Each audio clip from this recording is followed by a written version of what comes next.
Olá, internautas! Estamos aqui novamente no Soberania Nacional. E hoje eu vou retomar o assunto do Marco Zero, porque eu tenho certeza que é um assunto que vocês são ávidos por informação, porque são da área, né? Até porque a UTV é a primeira TV internet do Brasil.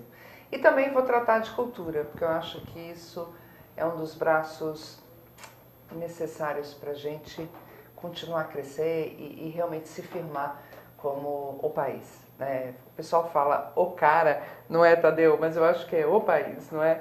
Estou recebendo aqui o Tadeu Souza, que é o coordenador da Funarte São Paulo. Tadeu, prazer recebê-lo aqui. Prazer meu, Rosana. E também a doutora Rúbia Maria Ferrão, minha colega, e que é especialista em Direito Digital. Prazer recebê-la, Rúbia. Prazer é nosso, olá para todos. Agradeço o convite. E vamos lá. Tadeu, conta, eu acho que o Brasil carece um pouco de memória, né? Então, conta um pouco para os nossos internautas o que é a Funarte e como está a Funarte aqui em São Paulo. Bom, a Funarte é o braço do Ministério da Cultura, Rosana, que a nível nacional cuida das políticas de artes cênicas, que engloba teatro, dança, circo e artes visuais. E cuida um pouco também da parte de publicações ligadas a essa área as áreas afins, né? Então, o que se refere a publicações no segmento de teatro, tem um departamento na Funarte que cuida dessa política. A Funarte foi fundada em 1975, é o primeiro órgão no Brasil que é criado para atender e criar políticas públicas e, por incrível que pareça, é um órgão que foi fundado pela... Quem incentivou muito a fundação da Funarte, a criação, foi a filha do Ernesto Geisel. É uma grande contradição, né?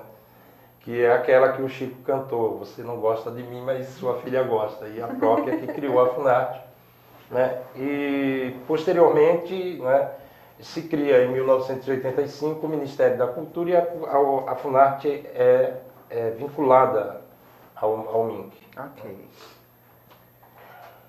E os projetos que mais estão te atraindo atualmente nesse trabalho? Porque eu acho que ela entrou em 75, e de lá para cá, né? Você está desde quando na Funarte? Eu acho que pontuando. Eu assumi a Funarte em janeiro de 2011. Okay.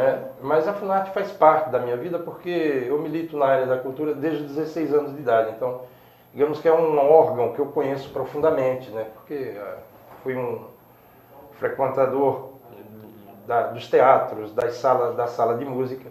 Assim que a Funarte surge, assim, o foco principal era a música, né? Até porque o regime militar ele não era muito simpático ao teatro. Então, o foco era a música, obviamente. Depois da abertura, o universo se amplia, né? Hoje, os principais projetos assim, que eu gosto muito são os editais, né? Que é o edital de teatro, né? Os editais de circo, os editais de dança, né? E as políticas para atender os artistas ribeirinhos, né? do Amazonas, do Rio São Francisco. E os artesões. Os artesões. E também, né, os editais de ocupação dos espaços, porque a Funarte, a sede nacional, fica no Rio de Janeiro. Nós temos a representação aqui em São Paulo, uma outra representação em Minas Gerais, outra em Brasília e um escritório em Recife. Né? Então, com exceção de Recife, lá em Pernambuco, né, os outros espaços, todos eles têm salas para teatro, para dança, né? E fica aqui também um convite para quem estiver ouvindo, né, entrar em contato com a gente. A Funarte fica ali na Alameda Nótima, 1058, no Bom Retiro, próximo ao metrô Santa Cecília. E é só dar um Google, Portal das Artes, que você entra no site da Funarte, né, que é funarte.gov.br, e você tem a programação não só da representação de São Paulo, mas também a programação de todas as outras representações. Aí a programação de teatro, dança, música, oficinas, né? Então, é um convite que fica aqui. Muito legal. E para todas as idades, Tadeu? Para todas as idades. Assim, agora nós vamos intensificar uma programação mais para as crianças, né? Para programação infantil. Nós estamos no momento instalando no estacionamento onde ficavam vários carros. A gente pediu para os carros irem cuidar da vida deles, que a gente vai ocupar o espaço desses carros com uma lona de cia, Que legal. e para desenvolver várias atividades circenses, também em conjunto com música, né? Então, também na Alameda Norte, e temos também o Teatro de Arena, que é um teatro que fica na Eugênio Kuznet, próximo ali do antigo Hilton Hotel, que é um teatro de resistência à ditadura militar, né? Esse teatro também pertence à Funarte, e há 6 anos atrás, a Funarte comprou o TBC, que é o Teatro Brasileiro de Comédia, que é o templo do teatro em São Paulo e no Brasil. Era um teatro que estava fechado. Nós estamos reformando esse teatro e eu creio que até dezembro a gente entregue de volta para a cidade de São Paulo essa obra maravilhosa, né? Me conta uma coisa, Tadeu. O que incentiva os artistas, ainda hoje no Brasil, com toda a dificuldade que a gente observa, e com eu diria assim, aquilo que a gente estava conversando lá fora. As pessoas vão viajar em excursão, enfim. Os brasileiros são os que menos vão em museus, os que menos vão nas próprias igrejas, até mais nas igrejas, pelo cunho religioso do brasileiro, mas não é do brasileiro esse ir aos museus, mesmo ao teatro. Acho que ainda estamos num público pequeno que frequenta.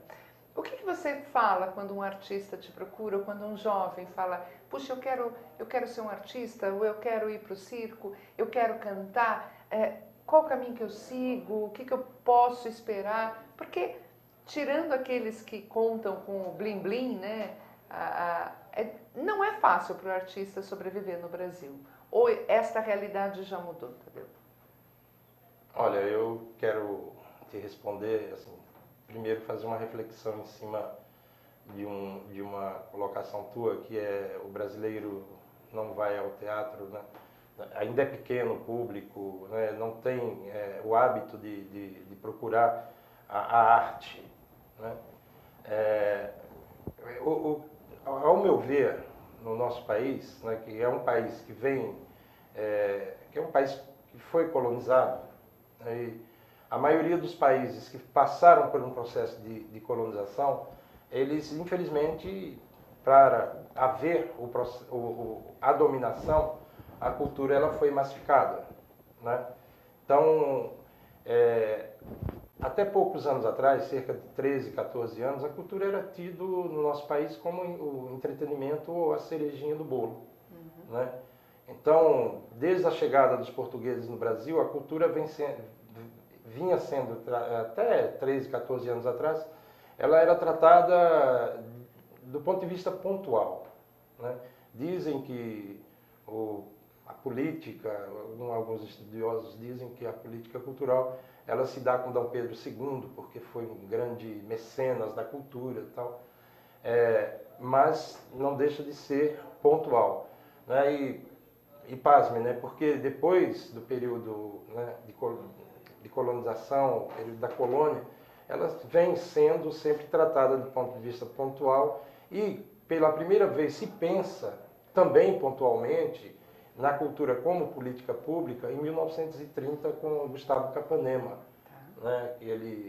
Quando ele começa a enxergar a cultura não só além, né, das belas artes, começa a considerar a cultura material e imaterial, né?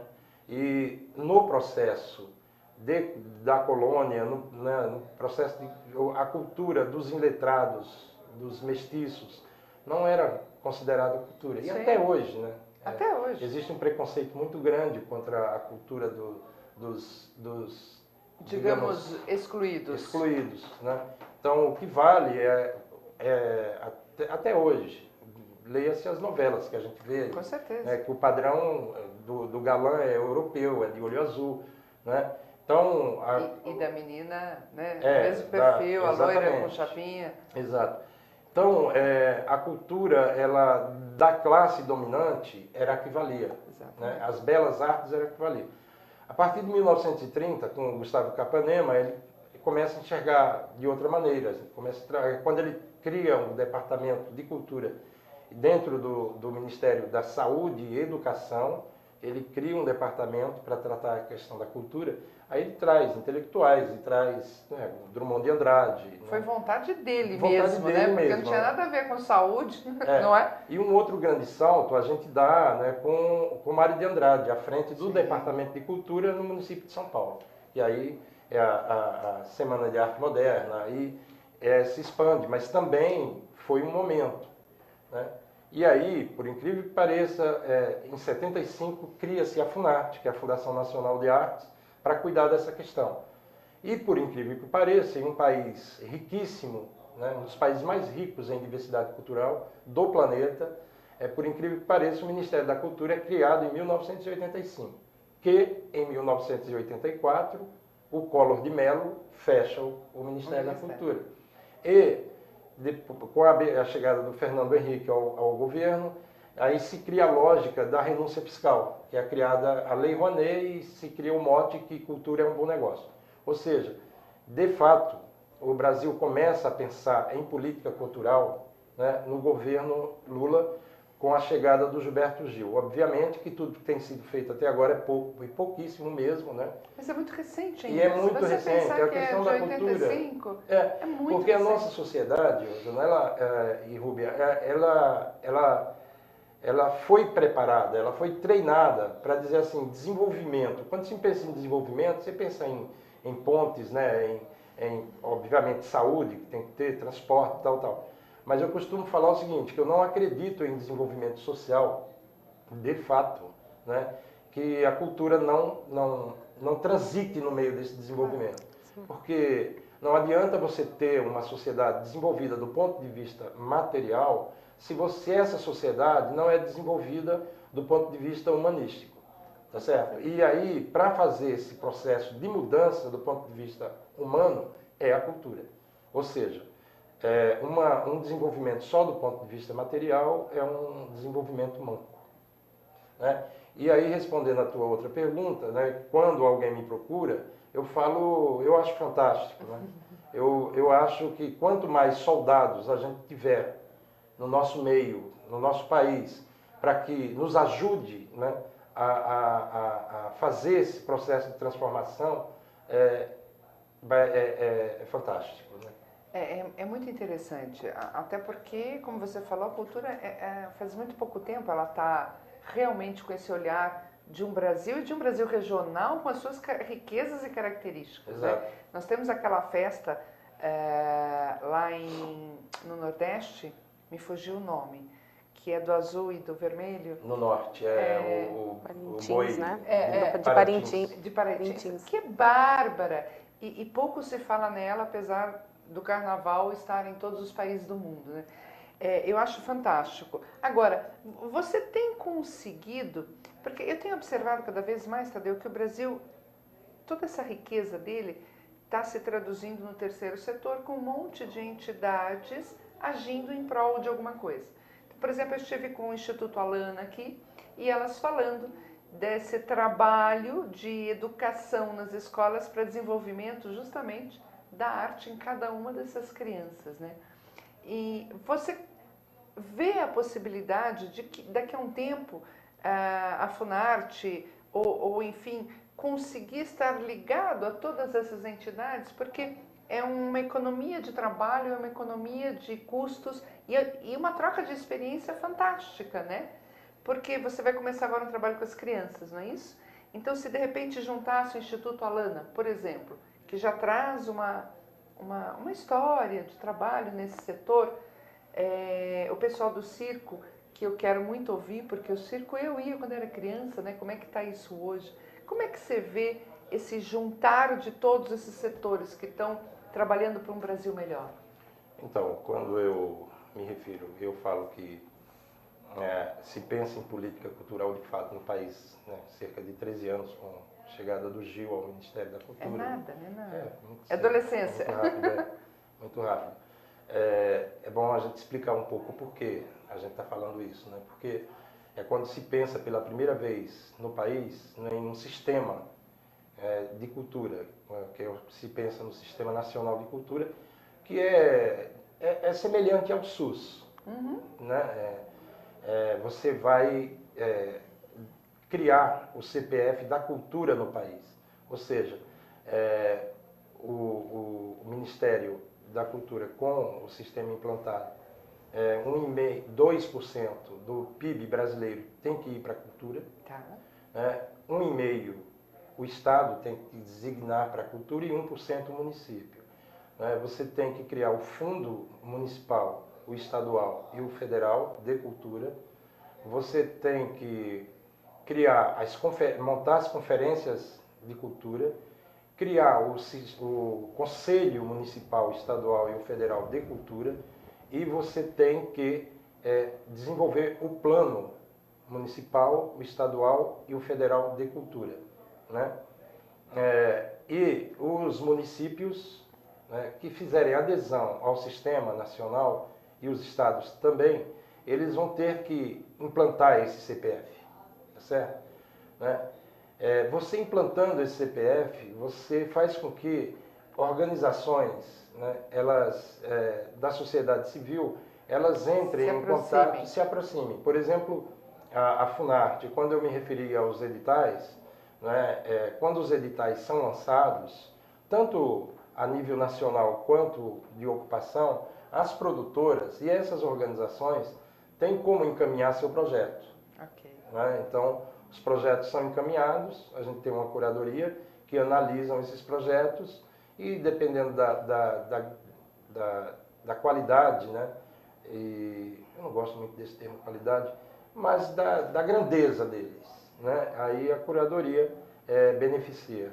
Né? Além disso, nós temos também os editais para bandas, né? Que a distribuição de instrumentos, né? E os municípios e as associações também podem disputar esses editais. Eu até aconselho aqui aos ouvintes, né, aos telespectadores, para que acessem constantemente, né, o site do Ministério da Cultura, que põe MINC, M-I-N-C, no Google, que você já vai entrar na página, ou o Portal das Artes, que é o portal da Funarte, que você tem constantemente informações sobre dos editais que estão sendo lançados. Muito legal, muito legal, isso é muito importante. Quando você fala em artes visuais, você também está se referindo ao grafitismo, que passou também por uma rejeição e depois um reconhecimento internacional, e hoje há até um projeto, né, de grafitismo por conta da Copa. Claro, eu tenho muito respeito pelo hip hop, né? Eu sou de uma opinião, eu acompanhei muito o surgimento do hip hop aqui em São Paulo. Eu lembro que quando eu era adolescente eu ia muito ali no metrô São Bento, e DJ1, o Taíde, o grande Nelson Triunfo, que hoje por sinal é um grande amigo, que está lançando um livro agora, Triunfo, estão fazendo um filme sobre a vida dele. O hip hop, quando nasceu no Brasil, da mesma maneira quando surgiu o samba, né? Porque os sambistas, eles eram perseguidos, né? Assim, eu sou muito amigo também do Oswaldinho da Cuí, que ele conta quantas vezes ele não foi preso, né? Porque fazia samba. E o sambista era tido como vagabundo. Né? Quando o rap, toda a política, né, da classe desprivilegiada do ponto de vista financeiro, quando essa cultura surge, ela é discriminada. Né? Então, assim, foi assim com o samba, é assim com as manifestações da cultura afro, não é isso? Né? O hip hop não foi diferente, né? E existia um preconceito, e eu considero o hip hop uma cultura. Né? Por que eu considero uma cultura? Porque ela envolve 4 elementos, que envolve o grafitismo, né? O grafite, envolve o MC, que é o mestre de cerimônias, que é o cara que vai falar a letra, tem a discotecagem, né, e a dança. E assim, no hip hop se fala muito dos 4 elementos, mas eu vou mais além, eu acho que tem muito mais, né, porque tem uma moda específica do hip hop, né, tem uma forma própria dele se vestir. E voltando à questão do grafite, eu acho fantástico e envolve isso. Hoje nós temos artistas, você pega o caso dos Gêmeos, são dois rapazes que fugiam da polícia no bairro do Cambuci.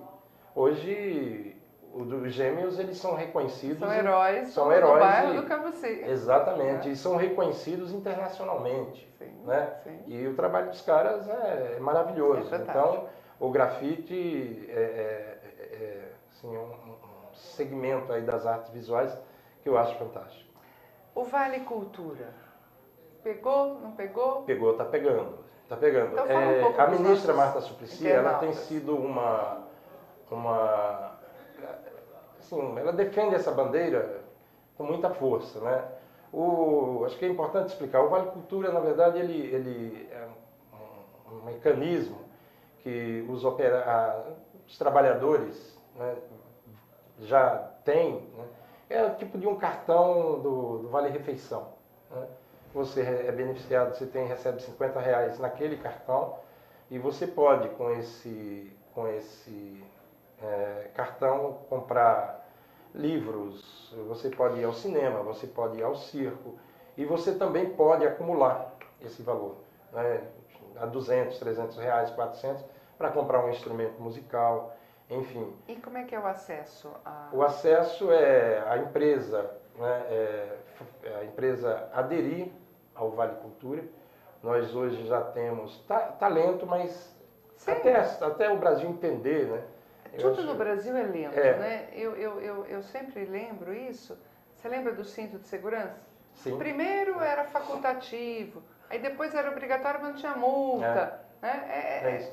Hoje, por exemplo, a Caixa Econômica, o Banco do Brasil, né, já aderiram. Então, a empresa que adere ao Vale Cultura, né, faz um convênio com o Ministério da Cultura e os 10% do valor de 50 é abatido, é bom que se diga isso, no salário, que são R$10,50 é o trabalhador que arca, mas 90% é a empresa.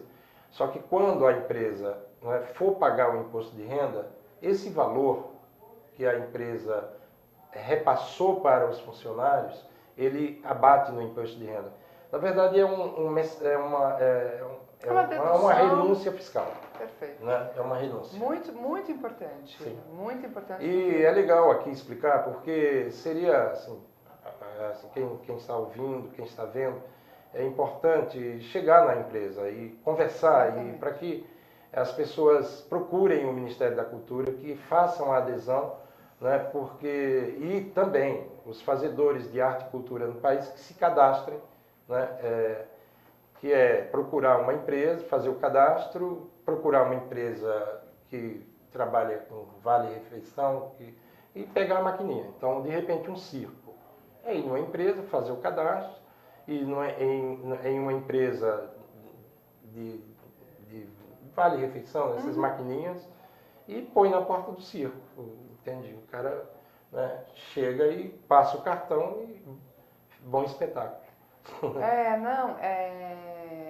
Eu acho que isso tem que ser mais divulgado, Tadeu, né? Porque aquela história, o brasileiro, só a hora que ele, que legal, é que ele vai se tocar e vai atrás, né? Acho que o empresariado realmente precisa ser Sim, é bom, porque vai movimentar milhões. Nossa, né? E o funcionário, a hora que ele fala, puxa, eu tenho aqui um Vale Cultura, então eu vou ao teatro. Certo. Não é? Então, é importante que a gente chame atenção para um detalhe, né? As pessoas ainda não enxergam a cultura, porque é importante, como eu já frisei aqui, a cultura para o desenvolvimento social. Mas é importante que você tocou nesse assunto, e é importante que a gente saiba o quanto a cultura pode movimentar de mercado, né, que é a economia da cultura. Quando você estava se referindo às associações, às entidades, existe hoje também, existe dentro do Ministério da Cultura a Secretaria da Economia Criativa, que é justamente para trabalhar essa questão da economia da cultura. Para você ter uma ideia, você estava se referindo à festa de Parintins. Até 15, 16 anos, aproximadamente, a festa junina de Caruaru, né, e Campina Grande, mas os dados que eu vou passar é de Caruaru, que Campina Grande eu não sei, né, Hoje, direto e indiretamente, ela emprega mais de 300 mil pessoas. Nossa Senhora. Entende? Então é uma potência além... Uma festa no ano. Uma festa no ano, né? Então, hoje, o PIB da cultura no Brasil é o quinto.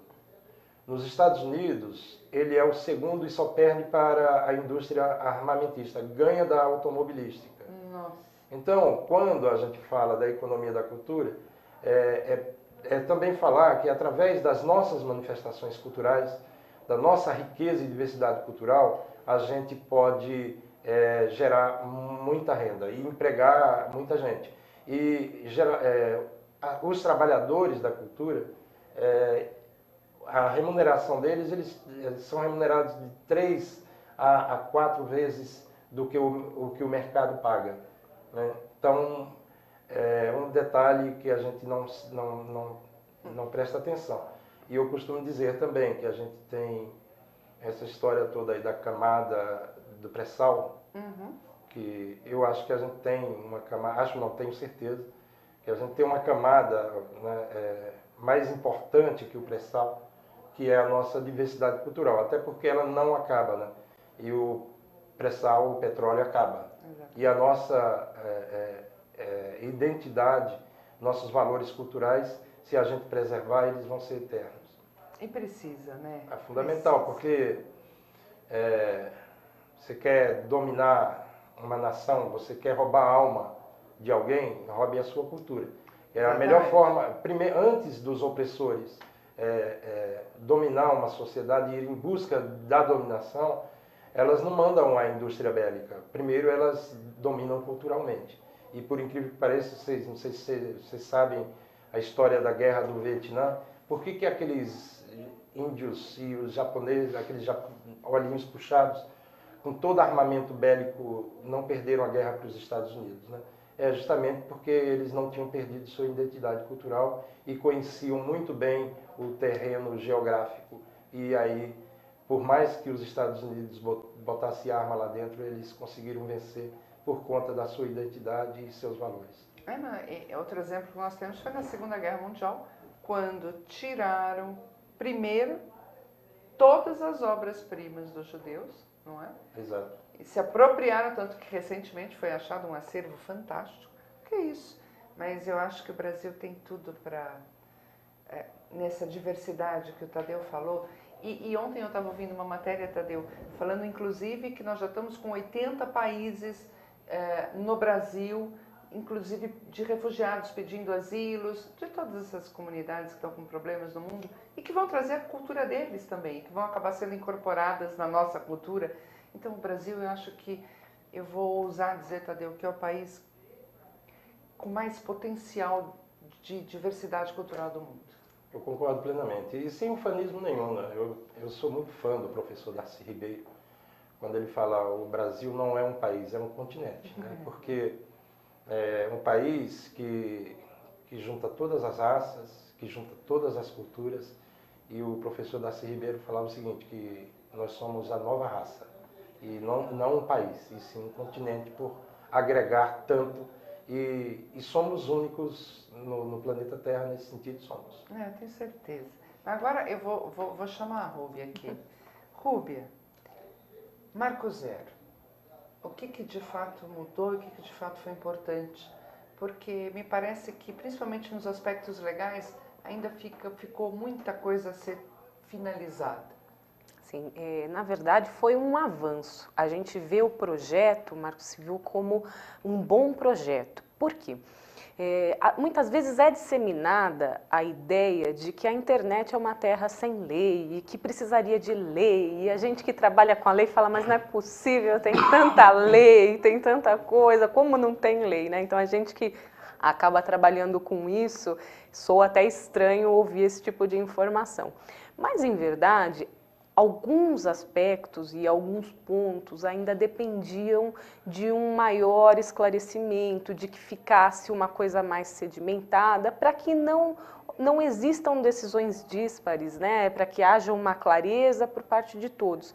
E o Marco Civil, ele veio a preencher essas lacunas, algumas dessas lacunas, né?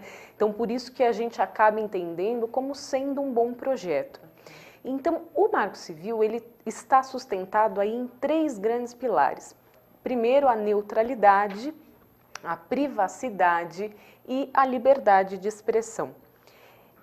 E, de certa forma, as diretrizes que estão lá no Marco Civil, elas vão orientar não só aos usuários de serviços de internet, da internet como um todo, mas também às empresas que prestam esse serviço. Então, eu acho que a partir do momento que há essa clareza, fica melhor para todos, né? Tudo é previsto, existe como ser feito um planejamento, e eu acho que traz a segurança jurídica. E o que foi fixado em termos de neutralidade? O que isso quer dizer? Isso. A neutralidade quer dizer que o usuário ele não pode ser classificado pelo conteúdo que ele acessa. Então, ele tem direito de contratar um serviço e ele receber de acordo com o que foi contratado. Então, independentemente se ele usa aquela internet para baixar vídeo, para acessar a rede social ou para só enviar e-mail, isso não pode mais ser feita essa classificação. Ele deve contratar um serviço de internet e receber de acordo com o contratado, que é justamente para que a internet seja um ambiente neutro mesmo, né? Então, para que ele receba de acordo com o que foi contratado. Agora, normalmente, você tem um perfil de usuários de internet, os mais idosos, o pessoal que está começando, que não consegue entender muitas das informações desses serviços prestados. Uhum. Aí nessa contratação vai vigorar o Código de Defesa do Consumidor ou o Marco Civil já traz alguma coisa quanto à responsabilidade na questão da neutralidade? Então, na verdade, o Código de Consumidor continua vigente, até porque não existem aí normas conflitantes, né? Até o Marco Civil, ele traz uma coisa, vamos dizer, mais macro, orientando até o trabalho dessas fornecedoras de acesso. É óbvio que o Marco Civil ainda deixou um espaço para que parcerias que venham até facilitar o usuário, promover aí medidas que venham a facilitar o acesso e às vezes até baratear esse acesso, isso pode ser tratado caso a caso, né? Mas é um ponto que vai depender até de um acompanhamento da própria Anatel, do Comitê Gestor da Internet, então não ficou tão engessado, até para que parcerias que sejam interessantes e que venham de uma forma geral a beneficiar o próprio usuário dos serviços, isso também foi contemplado e privilegiado lá pelo projeto, né? Privacidade, como é que ficou essa questão? Eu acho que esse é o grande temor de todo usuário. Isso. A gente tem, óbvio, a privacidade, ela é tutelada pela nossa Constituição como carta maior, e o Marco Civil ele acaba ratificando muitos desses conceitos que já são conceitos constitucionais, né? Garantias constitucionais.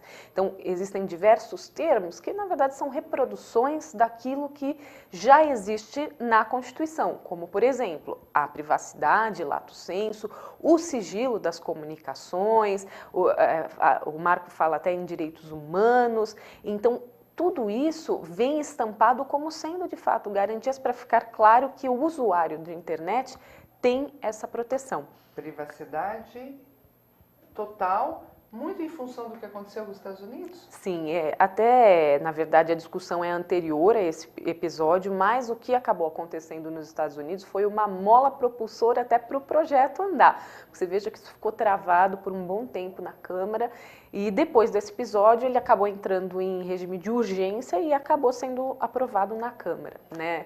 Então, eu entendo que esse episódio dos Estados Unidos chamou a atenção da importância de se ter... De se regulamentar. Regulamentações para garantir o direito de todos, né? E tanto que o que é um aspecto importante da privacidade? Agora ficou claro e se deu muita importância aos termos de uso e políticas de privacidade que na grande maioria dos sites existem essas políticas, mas muitas vezes o usuário são políticas tão grandes, que tem aquelas letrinhas tão pequenas, com termos que ninguém entende e, de certa forma, aquilo acabava não sendo dada a importância que merece. Hoje, o Marco Civil diz que deve existir essa transparência.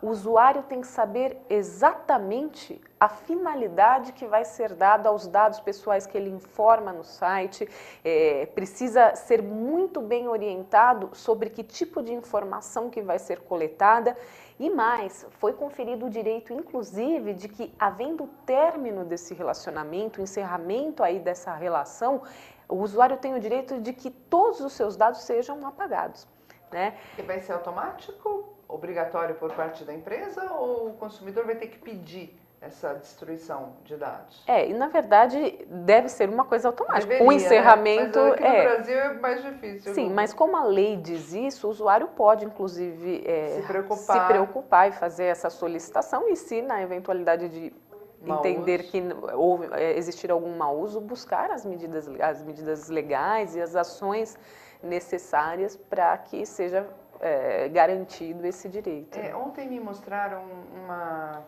um aplicativo que o Face está fazendo automaticamente, não sei se você já viu, de juntarem os casais, surgiu uma terceira página. Uhum. Então, por exemplo, eu tenho uma página e lá está escrito que eu tenho uma relação, tem um termo que eles usam lá, uma relação estável, enfim. Uhum.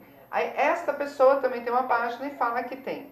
Pelas fotografias, o Face consegue juntar e criar uma terceira página de casal. Isso não viola a privacidade deste ou deste? Você veja que é uma questão, eu acho que essa que é o grande interessante até da nossa profissão, né? Porque muitas das coisas dependem de uma interpretação. E eu vejo que se esse tipo de situação não foi muito bem esclarecido antes do usuário entrar nessa rede social e, inclusive, ao assinar aqueles termos, dar a autorização para que isso aconteça, eu entendo que sim, é uma coisa que invade, porque... E se houver aí um erro por parte de interpretação de interpretação ou de privacidade? Isso pode gerar uma confusão que venha trazer prejuízos na vida real da pessoa. Né? Eu vou ousar dizer que o Face ele deve ter uma cláusula genérica, onde o internauta assina, porque ele quer entrar no Face, mas eu vi essa transformação ontem, foi a primeira que eu vi dessa junção. O mundo jurídico vai aguardar o que vai acontecer com isso. Porque até pegando um gancho aí do Marco Civil, se vier a ser aprovado, esse tipo de situação talvez tenha um impacto, porque precisa ser dada expressa, né? Então precisa ter essa autorização para esse tipo de situação, para que não haja violação desses direitos, essa transparência. Então, se isso não foi informado e se autorizado, né? Não, e se eles fazem o link pelas fotos, Tadeu, você já pensou?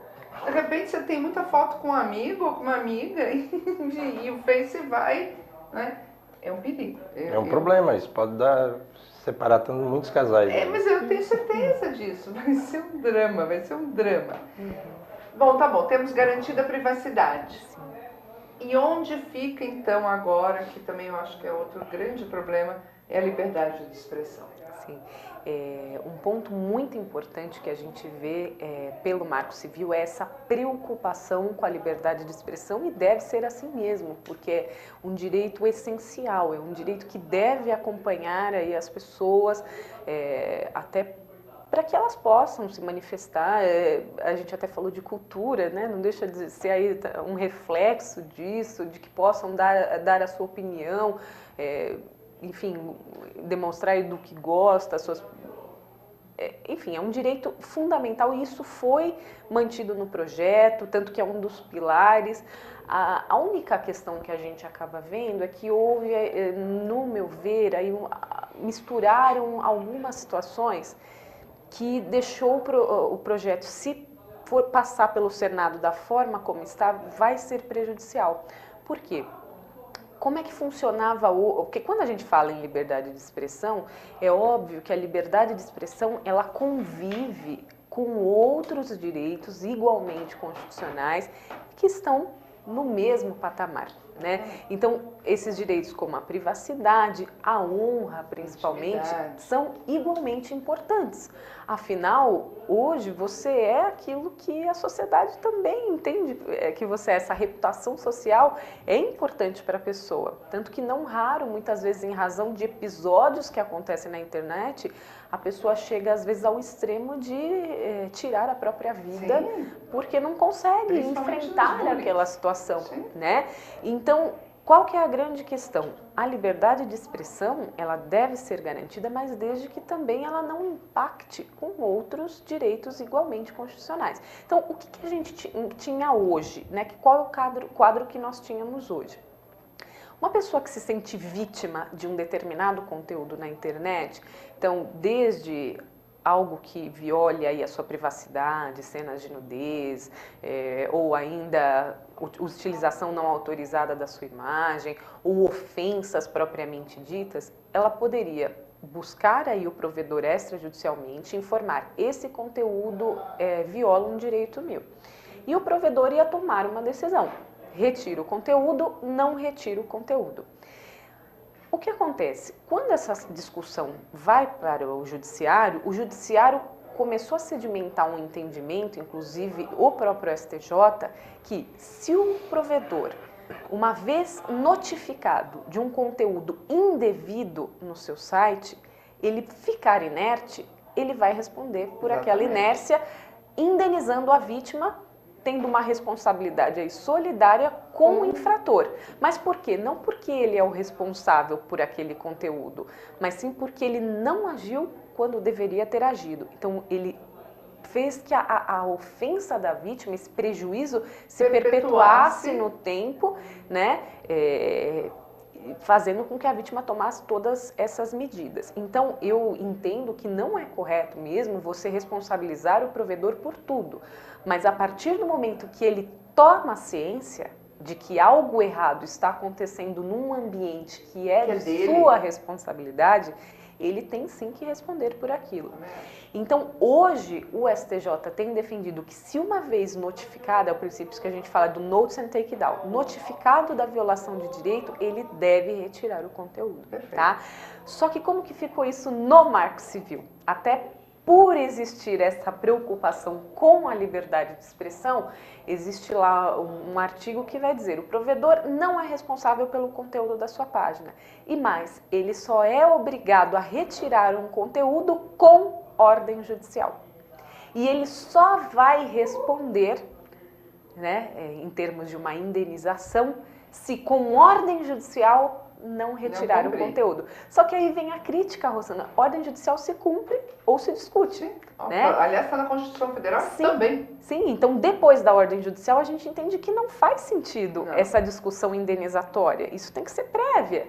E fora que a gente acaba aí trazendo novas demandas que muitas vezes seriam desnecessárias. A gente que atua nessa área vê quantos casos, às vezes a vítima só quer tirar o conteúdo do ar e quer sossego, não quer perseguir com uma ação, e acaba agora sendo obrigada a adotar uma ação judicial, porque somente com ordem judicial o provedor vai ter que tirar esse conteúdo. Então, mas quantas ações vão vir à tona em razão dessa situação? Né? Então, a crítica, se é que merece, é nesse aspecto, porque o projeto só faz uma única ressalva. A única hipótese que o provedor está obrigado a retirar extrajudicialmente, sob pena de responder civilmente por isso, é nas hipóteses de nudez e pedofilia, que envolve, mas a lei fala em nudez e cenas de sexo, que até convencionou chamar da vingança pornô, que eles falam, né? Então, se a pessoa se reconhece em algum vídeo, alguma imagem, está em cena de nudez ou de sexo, pode notificar extrajudicialmente, e se o provedor não atender esse pedido, passa a responder. Só que veja, né, você cria aí dois pesos e duas medidas. Por que as demais vítimas? Então, será que uma pessoa que está tendo a sua honra ali achincalhada na internet, ela não é igualmente... Me lembra, sabe o que, Rúbia? Aquela coisa do crime de menor potencial lesivo. Crime é crime. Na verdade, infração é infração, ofensa é ofensa. Mas parece que ficam tentando dar nota, né? Uma é mais... Não, é uma ofensa. Eu concordo com você em número, gênero e E grau. até talvez a preocupação do legislador com relação a essa exigência de que seja adotada uma ação judicial fez com que se colocasse uma ressalva que esse tipo de ação pode ser proposta num juizado especial, que você não precisa de advogado e tudo, mas a gente sabe que não é bem assim. Como que a vítima vai saber fazer os requerimentos certos? Como sempre, né? Aquela É difícil velha não discussão. estar assistida por um advogado, ainda mais em situações tão complexas que envolvem a internet, Mas, pedidos específicos. Rúbia, né? eu sempre falei aqui e volto a repetir. Eu não tenho nada contra juizados, não tenho nada contra conciliação, mediação, arbitragem, desde que na presença de um advogado. Seja qual for o direito, o cidadão não sabe do seu direito, nós sabemos. Então, nós somos a voz daquele direito ofendido, junto à sociedade, porque eu recebo um monte de gente, eu não sei se você também, o Tadeu deve ter ouvido falar já disso, de pessoas que vão ao juizado, não conseguem falar o direito que eles estão pleiteando. O que é pedido para o juiz não tem nada a ver com nada, o que vem, obviamente, não tem nada a ver com nada, e aí essa pessoa lhe procura para você fazer um milagre.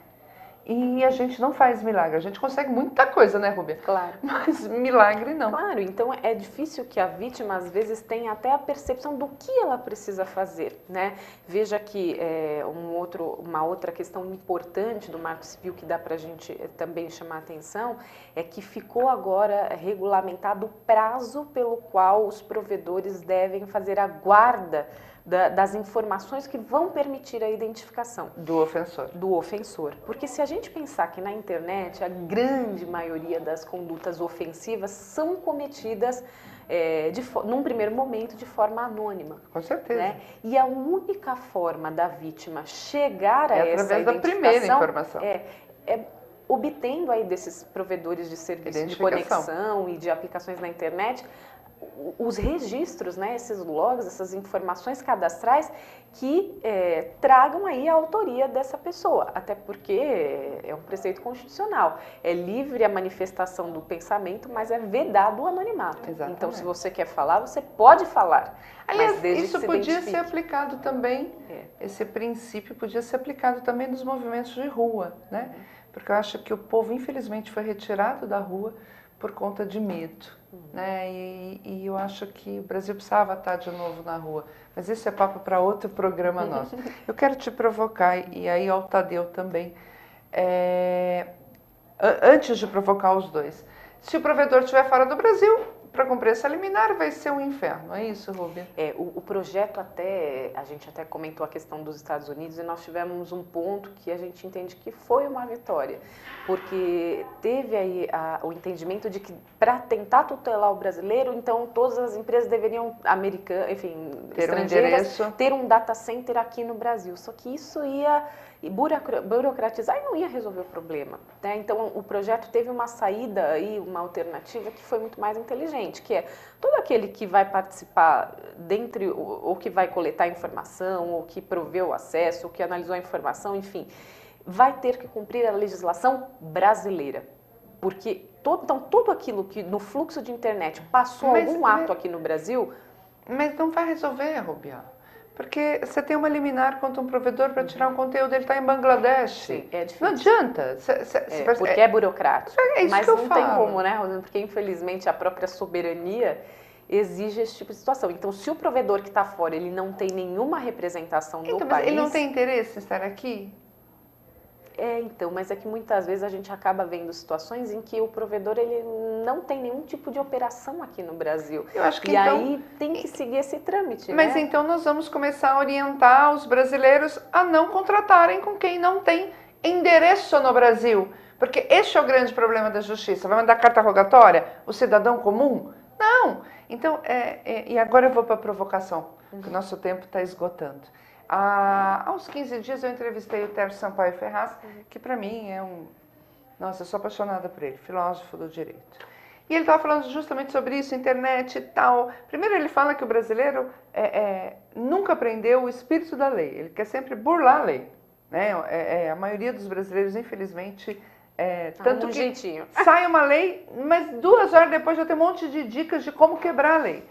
Mas ele estava falando que o direito, o mundo mudou e o direito não está conseguindo acompanhar. Então eu dou um exemplo.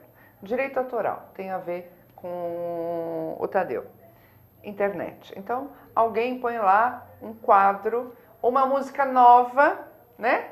No YouTube, enfim. Aí outra pessoa vai e começa a repipocar, compartimentar, isso está no mundo todo. Direito autoral, acabou, né, Tadeu? Acabou. Acabou.